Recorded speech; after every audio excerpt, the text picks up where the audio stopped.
আমাদের আন্দোলনটা একটি সম্পূর্ণ যৌক্তিক আন্দোলন। সেই আন্দোলনে ডক্টর মোহাম্মদ ইউনূস স্যার এখনও কোনো প্রতিক্রিয়া প্রকাশ করেনি, যার জন্য আমরা সত্যিই খুব হতাশাগ্রস্ত। কারণ তিনি আমাদের শিক্ষার্থী বান্ধব একটি প্রতিনিধি হয়ে তিনি যখন এখনও পর্যন্ত কোনো একটি যৌক্তিক দাবির আন্দোলনের কোনো প্রতিক্রিয়া দেখায় না, সেটা নিয়ে আমরা সত্যি হতাশা। কিন্তু আমাদেরকে যদি কোনো নির্দিষ্ট একটি আশার বাণী দেখানো হয় তাহলে অবশ্যই আমরা বুঝবো। জগন্নাথ বিশ্ববিদ্যালয় কেউ অবুঝ না, কিন্তু সরকারের পক্ষ থেকে এখনও কোনো রেসপন্স আসেনি। সেই জন্য যতক্ষণ পর্যন্ত না কার্যকর কোনো প্রতিক্রিয়া আসতেছে ততক্ষণ পর্যন্ত আমাদের অবস্থা অনড় থাকবে। 65% পর্যন্ত বিদ্যুৎ সাশ্রয়ী হাইসেন্স এসি। হাইসেন্স আমরা আশাবাদী যে আমরা অলরেডি আমাদের 2 দিন হয়ে গেছে আন্দোলনের, এখনও পর্যন্ত কোনো সংশ্লিষ্ট ব্যক্তিবর্গ থেকে কোনো প্রকার আশ্বাস তো দূরের কথা, কোনো প্রকার কার্যকর ব্যবস্থা গ্রহণ করা হয়নি।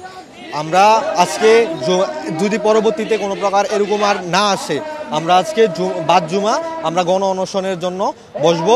আমরা সাবেক যারা জবিয়ান গর্বিত জবিয়ান আছে তারাও আসবেন এবং আমরা গণ অনশনের নেক্সট পদক্ষেপ জানানো হবে।